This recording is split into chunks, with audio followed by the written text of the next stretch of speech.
Welcome back to Portfolio Rescue. We always appreciate your comments, questions, feedback. Email us, askthecompoundshow@gmail.com. Duncan, yesterday you and I were talking offline. We both have some farming in our lineage. I think you said and you have a beard, so that's close enough. But my great uncle owned a farm. He passed that down to my uncle Patrick, who's actually the namesake of my middle name. That's my middle name, Patrick. He still owns and runs this farm. He used to have a bunch of animals, cows, pigs, chickens, that sort of stuff. Now it's all fruits and vegetables. One thing I learned, he has 58 different varieties of apple trees on his farm, which I didn't even realize that there was that many. Did not know that. I actually worked on the farm a little bit growing up, tried to earn my keep. One of the oldest professions on the planet, and our sponsor today, Acre Trader, allows you to invest in farmland across the country. Michael and I like to call them the Zillow of farmland because they're trying to take all these different factors and figure out water and soil and allow it to be better analyzed. And they say one of the benefits of investing in farmland is that it has little correlation with stocks and bonds, but it has a very positive correlation to inflation. So it's something of an inflation hedge. If you think about it, this makes sense. There's direct correlation between farmland, commodities, food prices, all that stuff. When prices are going up, it would make sense that farmland would do well. Acre Trader makes it simple to invest in professionally reviewed farmland and timberland. Visit acretrader.com to learn more and to understand the risks involved in investing in farmland. Please go to acretrader.com/company/terms. Duncan, welcome back. You were out last week. Can I just say a quick thing about the sponsorship thing? Let's do it. You don't have to go do anything. Just sending traffic to these sites, it makes us look good. That's all you have to do is click the link. You don't even have to do anything. Just wanted to throw that out there. Okay, nice plug. Don't have to do anything. Just click on it. We missed you last week, Duncan. You were under the weather. Right. Last week's show, we talked about a reader of my blog that I'd become friends with, recently passed away, and he had this strategy for asset allocation and portfolio withdrawals, and he called it the 4-year rule. And we had dozens and dozens of people actually email in and say, hey, I'd like to get more information on this 4-year plan. If anyone wants it, they can feel free to email us. I sent it to a bunch of people. But I think this is just a good reminder, especially during a bear market, that everyone needs a plan. And I think even a bad plan or a suboptimal plan is better than no plan at all, because this is the time you realize how important it is to understand what it is you're doing. We get all these questions all the time, should I buy this? Should I sell this? Should I get rid of these losses? And I think the biggest problem for most people is that they go into a lot of their investments without having a plan in place. Now, obviously, there's going to always be unforeseen circumstances in your life, in the markets, whatever, in the economy. But just having a plan, I think, can just make this a little bit easier to deal with in stomach, even when we have these bad times. Yeah, I think that was a really good post. I was looking at it and I saw that the person, I can't think of her name right now, but they had actually responded really, really substantially in a comment on your site. Right. Back when you posted. That was back when people actually interacted in the comments and stuff. Yeah, I don't have comments anymore. I turned them off. It was too much, but yeah. Feel free to leave one in the YouTube. So all right, let's get to our first question. Okay. Actually, I'm gonna have you stall for 1 second because I just noticed an issue. See, this is Duncan needs a plan for the show because John, our behind the scenes producer, is not here today. So Duncan's flying solo. And we've had some technical difficulties today, but we're going to get through it. And if we can't show the first question, we'll just read it. But yeah, believe it or not, it's actually a lot to do by yourself. Yeah. Okay, no, we got it now. So here we go. We are ready to go. Question 1. I'm 24 years old and have been putting money into stocks every 2 weeks for about 18 months now. I know it's always a good idea to diversify between stocks and bonds, but right now I'm all in stocks as I'm young, and I know that in the long run, this bear market is a good thing for young people like me. With the uncertainty of the market right now, do you think I should buy a couple of bonds even if it's only $1,500 worth? Or would it be better to buy some of these stocks that are down significantly and may list a couple of tickers and seem almost certain to bounce back at some point, even if not for a while? So all right, good on you. Yeah, good on you. 24 years old, dollar cost averaging, invests every 2 weeks. That's a great plan for someone that age. Here's the thing. A lot of investors approach the markets from the standpoint of, what can I put my money in that can earn the highest rate of return? And obviously, there's nothing wrong with trying to earn a high rate of return. That's the whole point of investing in the first place. But there are tons of other factors involved in trying to allocate what that next dollar is going to do for you. So there's this old saying in personal finance that when it comes to budgeting, you should give every dollar in your budget a job. Meaning when you get your paycheck, everything should be allocated to something, whether it's rent, car payment, student loan, utilities, phone, Netflix, gym, savings, whatever. Everything should have a job and go to its rightful place. I think investing should have a similar rule of thumb, and the main determinants are usually your time horizon and your goals. So what's the point of this money in the first place? Are you saving for retirement? Is this going to be for a down payment for a house, a wedding, emergency fund? Is it going to go in a tax-deferred retirement account? You putting this in a brokerage account? When do you need to spend the money? So it's not just what's the best use of this capital, it's what's the best use of this capital given my circumstances, constraints, and goals, and then time horizon. So I think once you begin looking at your investments through this personal lens rather than a market lens, your job as an allocator becomes a lot easier. It's not just, well, what's the best risk-adjusted return between stocks and bonds right now over the next 6 to 9 months? Like, you don't have to be a person on CNBC or a hedge fund manager that manages money this way in terms of what's the best risk-adjusted return right now. It's, what do you want to do with your money? How long do you want to invest it for? And what's the purpose of the investment in the first place? And only once you have that figured out, then you can figure out where to invest it. And the great thing is, as an individual, you don't have these constraints of being marked against some benchmark or risk-adjusted returns or alpha or beta, whatever it is. Like that's like a constraint individuals don't have. So I would not try to make it so difficult in terms of what's the best thing right now over the next 3 to 6 to 12 months or whatever. It's what's my time horizon, what's my risk profile, and then what do I do with those dollars once I have that stuff figured out. Yeah, that sounds like good advice. I mean, they name some massive companies as potential stocks that they could invest in. I guess that's better than it being a bunch of former SPACs or something. Because some of those might not come back, right? Whereas you think the big ones, the blue chips, are going to come back at some point. And they could, but I wouldn't say they're certain to bounce back. There's stocks like not. GE was the biggest stock on the planet for decades. But that dividend. And that stock since the turn of the century has just gotten crushed. I think it's down 70 or 80%. And the dividend gets cut. And so, you'd assume those stocks are pretty safe, but it's not, we don't know for sure. It's not certain. Right. All right, let's do another one. All right, up next, we have a question from Tanya. I've been minimally invested in bonds as a long-term investor, but if I can get 5% or more interest, I'd love to allocate funds and lock that in for as long as possible. I'm looking at corporate investment grade new issues, and they largely seem to be callable in a year. While I would be happy if rates came down and I got my principal back in a year, I'd also be happy holding them if they're not called and I keep earning the less competitive but acceptable coupon. I'm anticipating bond index ETFs won't compete on yield over the next year with their current basket full of low coupon bonds until they mature and are replaced over time. Can you speak to the intelligence of buying individual bonds in today's market if an investor feels investment grade has acceptable credit risk and wants competitive yield short or more ideally long-term versus dividend or bond ETFs? Okay. As someone who has been writing about finance for a long time, I know there are always certain topics that people have very strong opinions about. So paying down a mortgage versus investing the money, the CAPE ratio, the Federal Reserve, of course, passive versus active, crypto, all these things. You write or talk about these things, and people have very strong views. I'm of the opinion that most financial decisions exist in a state of gray. There are very few black and white decisions. Most of it is gray, but a lot of people have very strong opinions. And one of the ones that surprised me the most is that people have very, very strong opinions about buying individual bonds versus buying bond funds. I wrote a piece about this in 2014, and my inbox was full of people saying, you're an idiot, or you're right, or you're wrong, and people have very strong opinions. So let me lay out the case for and against owning individual bonds. So here's the thing right now. People think, I buy an individual bond and I hold it to maturity, so I get the regular payments of income every 6 months or a year, however, depending on the bond, determined by that initial yield. And then at maturity, I receive my principal back, which makes sense because a bond is a debt instrument, right? You're being paid back your original. So let's say you put $10,000 into a 5-year U.S. Treasury bond. The yield's 4%. Every 6 months, you're going to receive $200. And then in 5 years' time, you're going to receive that $10,000 back, right? Now, the reason many people like holding individual bonds right now is because interest rates are up, and a lot of people say, well, my bond funds are getting crushed. I'm down 10 or 15% on bonds. If I just held individual bonds, I could just hold to maturity and get my principal back, and I wouldn't have to worry about any of these losses. And so even if rates move up and down in the meantime, and my bonds are fluctuating every day when they're getting mark to market, I still receive that par value at maturity. Now, here's the other side of that. Now, that makes some people feel really good and warm and fuzzy. Here's the thing. Bond funds literally hold individual bond securities that are marked to market every day. How can a fund of individual bonds securities be any different than you personally holding individual bonds, right? This whole getting your money back at maturity might be a wonderful emotional hedge, but are you really any better off?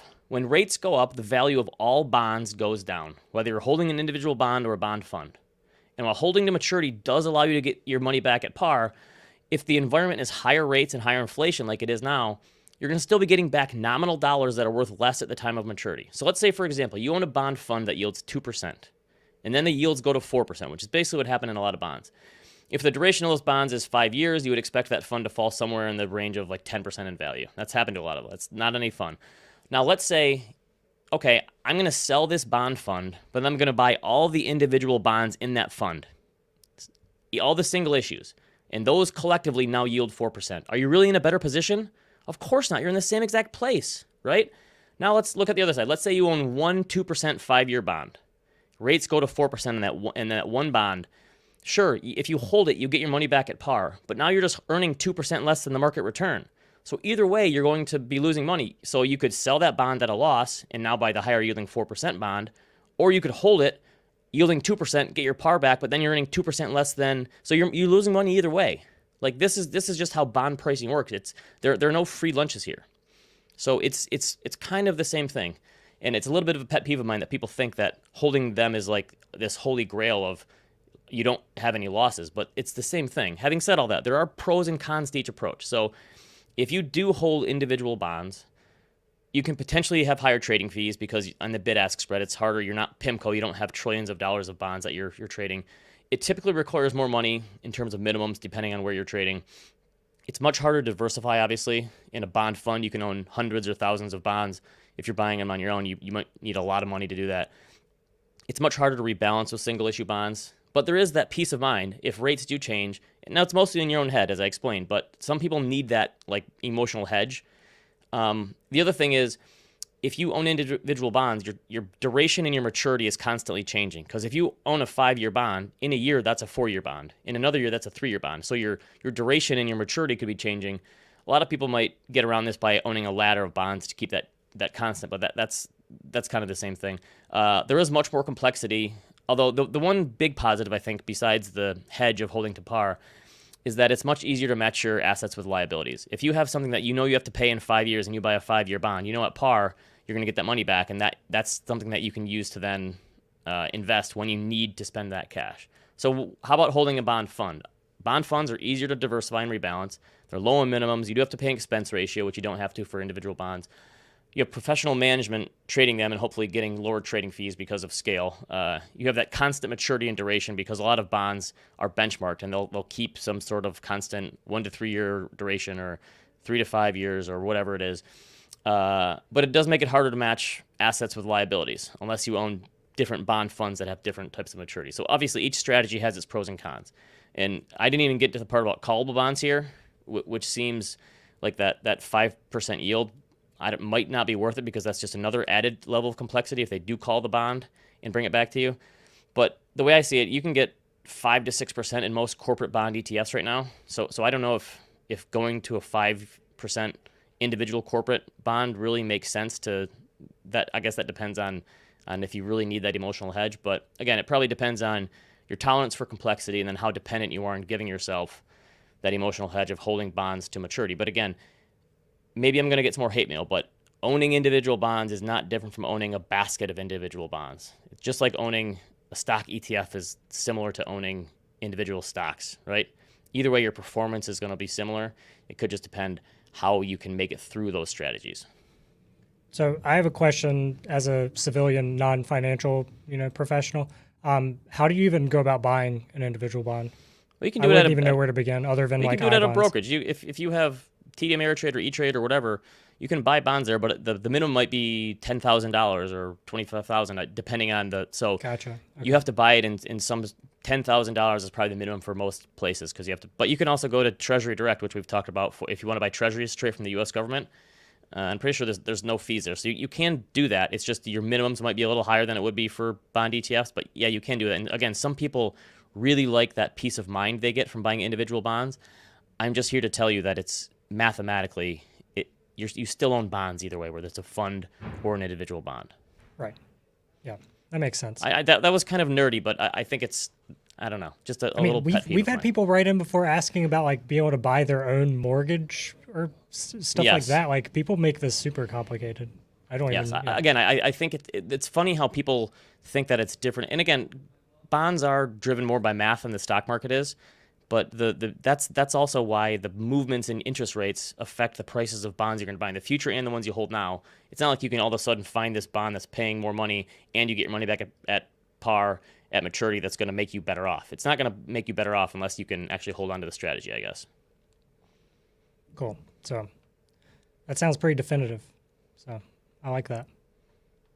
I'm putting this one to bed. That's what everyone, if you read a blog post, you say, this is the definitive post about individual bonds versus bond funds. The only post you ever need to read. And then people will still be arguing about it in a month. Right. All right. Let's do another one. Question 3 is from Aaron. I adopted my son recently. Being in foster care before adoption means he'll get $400 a month until he turns 18. He's currently 2. Plus, he gets free college. What can I do with that money to turn it into a big chunk he'll get when he turns 18? This was an original. Yeah, this was an original. I honestly didn't know this either. I had to look it up a little bit. I think that it varies by state in terms of, but it sounds like that $400 per month is at a lot of states, and also the scholarship piece for free college is a thing for foster care in a lot of states. So I don't know where Aaron's from, but kudos to you, Aaron. I've talked about this before. Yeah, my wife and I congratulations, first and foremost. Right? Congrats. That's awesome.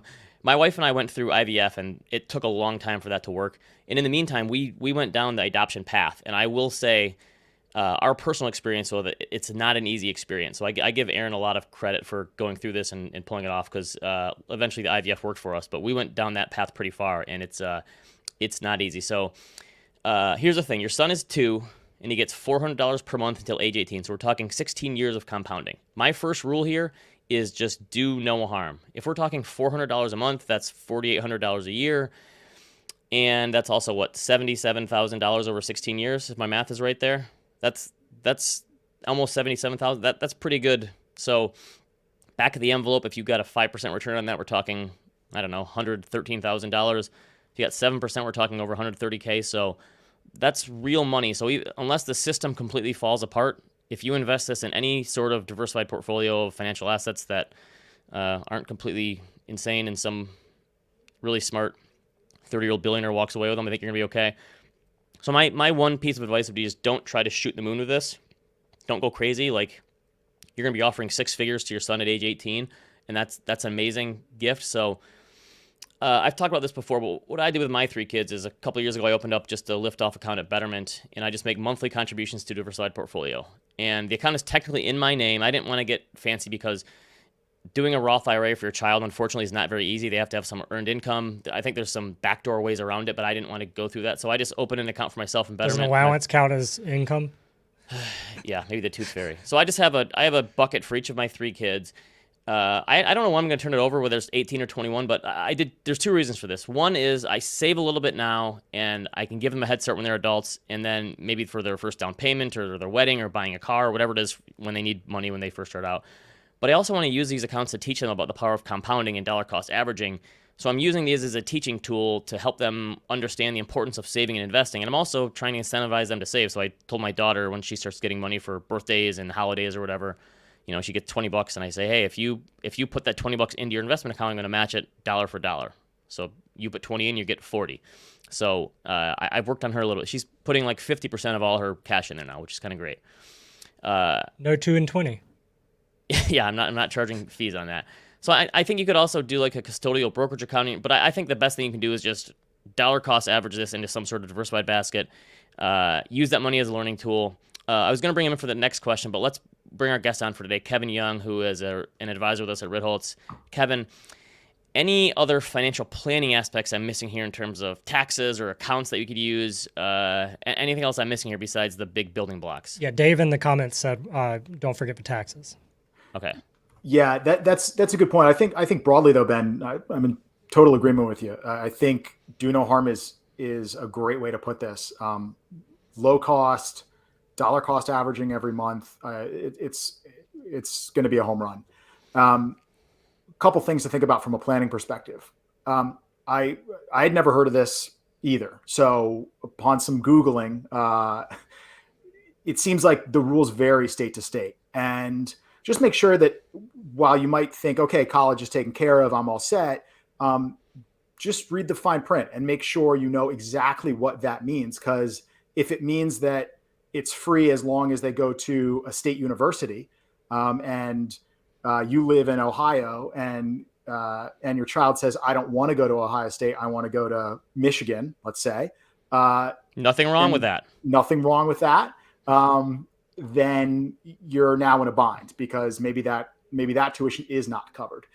So I think the UTMA accounts are a really good way to do it. The taxes piece of it, you do get a little bit of an advantage in that the first $1,100, I believe it is there is no tax on it. The first $1,100 of gain. So whether that be capital gains or income or distributions from a fund you might invest in, the next $1,100 is taxed at your child's rate, which probably is going to be effectively zero. I think it's technically 10%, but effectively it's zero. And then over and above that would be at your rate. So there is some tax advantage to that. The other piece is when they do reach age of majority, which it depends a state, it could be as low as 18, as high as 25. There's nothing stopping your child from getting access to that money outside of you basically hiding the account. But once that child does reach age of majority, they call whatever custodian you have it at and say, cash me out, send it to my bank account or send me a check. There's nothing stopping them. Yeah, which is probably why it makes sense to use it as a learning tool as well. So they understand like this is a big responsibility when you get that much money at that age. Exactly. But what it does at that point, that just opening a brokerage account in your name and kind of just mentally putting that to the side for your child is if Ben's assumptions are correct, and let's say there's $130,000 in there at 18 or 20, whenever it is, and you want to give that money to your child, you've got gift tax considerations, right? So we don't want to eat away at your exemption, or as little as possible anyway. So by having the assets in your child's name, that avoids having to technically transfer those assets from you to the child. So a custodial brokerage account might be the best option then. Yeah. I think that's a good way to go. And the only other consideration, again, with the college piece is if the child doesn't end up going to a school that would qualify for these tuition waivers or grants or however they're worked out, is that would be your student's asset. That would be your child's asset on student aid applications and things of that nature. So just things to keep in mind from a planning perspective. But I think you're in a great position to set your child up for a really great future. So yeah, this was a cool one. I'd never heard of this before, so this was a neat question. It also made me feel old because I was just thinking like 18. I feel like maybe they should get it at like 21 or maybe 25. I don't know. Yeah, you could just hide it. We get a lot of our clients come to us and they'll be 35 years old and say, my parents just told me about this. So if you can beat Thanks, the Mom kid and to the Dad. mailbox every day for the next couple of decades, that's one way to do it, I guess. That's funny. All right, let's do another one, Duncan. Okay. Up next, we have a question from Charles. I have ulcerative colitis and know that I may not live as long as most other healthy people, but an online search shows most people with my condition have a normal lifespan of around 75 years. With new medical breakthroughs coming out every year, how should someone living with an autoimmune disease like me be thinking about life expectancy and how that relates to when we should retire? Is that even a consideration? Okay, heavy question here. Yeah, heavy question, but a good question. I mean, death and taxes, right? Something we all have to live with eventually. Duncan, throw out my charts here. This is from Our World in Data. In 1800, the average life expectancy globally was 29 years old. Go ahead to 1950. We're talking global average of about 46 years old. By 2015, now we're talking 71 years old. Retirement is still a relatively new concept. In the past, most people simply just worked until they died. So like this longevity piece is something that a lot of people have to deal with. Kevin, you've built a lot of financial plans in your career. Most of the time you're making an educated guess. Like you're going to retire at age 65. You're based on your health data and family history. You could live to age 87, whatever it is. Sounds like Charles is going to be fine, but if he wants to plan for the potential for health problems, autoimmune disease, how do you even begin to take that into account when building a financial plan in terms of setting your time horizon, how much money you should spend, and how do you go about updating that as you get closer to old age? Yeah. So yeah, this is a really good question. One I certainly haven't seen before, but one that we address constantly in financial planning, right? And there's a couple things that when we're building plans and we're talking to clients, about this process, there's a few things we cannot control, right? One is what the markets are going to do, and two is how long you're going to live. And so whether you have an autoimmune disease or disorder, or you think you're going to live to 110, or anywhere in between, that is a piece that we just can't control. And so my default is I always run plans to age 95. And unless somebody is pounding the table saying, no, all four of my grandparents lived to 102, it's going to be longer, or well, none of Duncan doesn't eat meat and he drinks oat milk, so he's going to live to like 115. Yeah. So We'll Duncan's going to have a very different portfolio than I will, because I very much enjoy meat. And so steak is a staple. But regardless of that, right, we want to be conservative in those assumptions, in the sense that we want to assume you're going to live past some given date, because the last thing we want to do, right, is plan for you to live to 82 years old and say, okay, well, based on 82 and your withdrawal rate, you only need 5.2% rate of return. Great. Let's build your portfolio that historically should average around 5.2%. Well, what happens if you live an extra decade? And if you run those projections, the rate of return that we might need might be 6.2%. So ultimately, I think being conservative with the projections on how long your retirement's going to last is a good way to do it. Are you also a little quicker for someone in Charles's situation to say, but if you're on the fence about a vacation home or a trip or whatever early on in your retirement, go ahead and do it, and we'll build that into the plan, because who knows what's going to happen. Right. Yeah. You also, as it's been said, you can't take it with you. Right. So, right. I think there's a book out now that's becoming more and more popular in our circles called, I think it's forgive me if the title's wrong, but it's basically Dying with Zero. The idea that you can't enjoy this money once you're gone. And I think for a little bit of an older generation, it was always, I want to leave my kids and grandkids money after I'm gone. Well, wouldn't you want to enjoy that money, or see them enjoy that money instead? And so I think this kind of ties with that, in that if you do have things you want to do, to Ben, your point, build it into a plan and see how it affects things in the long run. And that's ultimately, I think, gonna tell you, okay, this is how I should invest. I mean, generally speaking, we know that academically, that equities should do better over the long term than almost any other asset class, at least any other common asset class. And so it makes sense that if you're going to have a really long retirement, that you're going to need to be maybe a little bit more equity based than fixed income based. Good. All right, Duncan, last question. Okay. That I was just looking at that map again, that map that we shared. If you go back, you can pause and look at each of them a little longer, but it's pretty stunning, cool, right? How much that's changed. Yeah, and someone in the comments mentioned a lot of that was infant mortality, but we have now more people over the age of 65, and I think than under the age of 15 or something ridiculous like that. We've never had a demographic this big live this long before, and just getting longer every year. Okay, go ahead.